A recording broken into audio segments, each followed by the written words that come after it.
Director Mueller, can you state with confidence that the Steele dossier was not part of Russia's disinformation campaign? No, as I said in my opening statement, that part of the building of the case predated me, and by at least 10 months. Yeah, I mean, Paul Manafort's alleged crimes regarding tax evasion predated you. You had no problem charging them. And matter of fact, this Steele dossier predated the Attorney General, and he didn't have any problem answering the question. When Senator Cornyn asked the Attorney General the exact question I asked you, Director, the Attorney General said, and I'm quoting, "No, I can't state that with confidence." And that's one of the areas I'm reviewing. I'm concerned about it, and I don't think it's entirely speculative. Now, if something is not entirely speculative, then it must have some factual basis, but you identify no factual basis regarding the dossier or the possibility that it was part of the Russia disinformation campaign. Now, Christopher Steele's reporting is referenced in your report.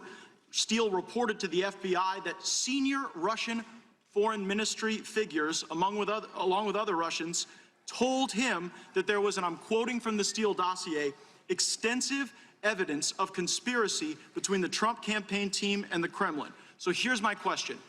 Did Russians really tell that to Christopher Steele, or did he just make it all up and was he lying to the FBI? Let me back up a second if I could and say, as I said earlier, with regard to Steele, that's beyond my purview.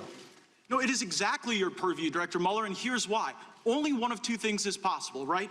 Either Steele made this whole thing up and there were never any Russians telling him of this vast criminal conspiracy that you didn't find, or Russians lied to Steele. Now, if Russians were lying to Steele to undermine our confidence in our duly elected president, that would seem to be precisely your purview, because you stated in your opening that the organizing principle was to fully and thoroughly investigate Russia's interference. But you weren't interested in whether or not Russians were interfering through Christopher Steele. And if Steele was lying, then you should have charged him with lying like you charged a variety of other people, but you say nothing about this in your report. Well, sir. Meanwhile, Director, you're quite loquacious on other topics. You write 3,500 words about the June 9 meeting between the Trump campaign and Russian lawyer Veselnitskaya. You write on page 103 of your report that the president's legal team suggested, and I'm quoting from your report, that the meeting might have been a setup by individuals working with the firm that produced the Steele reporting. So I'm going to ask you a very easy question, Director Mueller.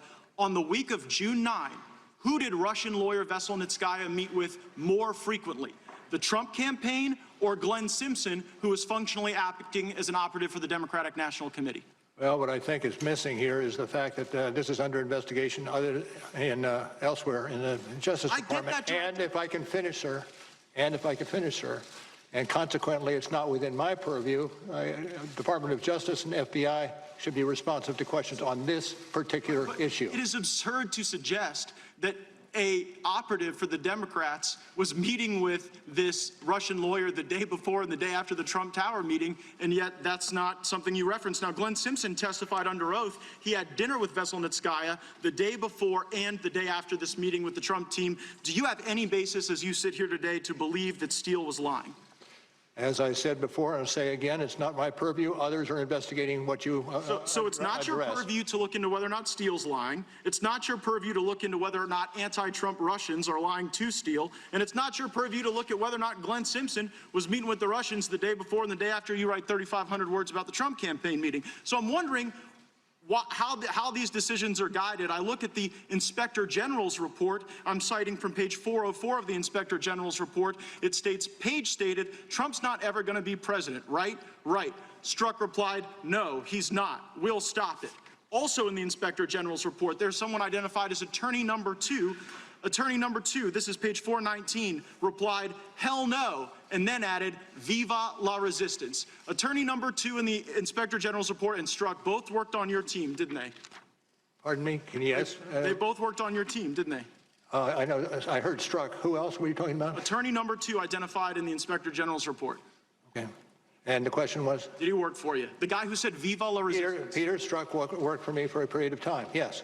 Yeah, but so did the other guy that said viva la resistance. And here's what I'm kind of noticing, Director Mueller. When people associated with Trump lied, you threw the book at them. When Christopher Steele lied, nothing. And so it seems to be that when Glenn Simpson met with Russians, nothing. When the Trump campaign met with Russians, 3,500 words. And maybe the reason why there are this discrepancies in what you focused on is because the team was so biased, Time of the gentleman has expired. Pledged to stop Trump. Jeffries of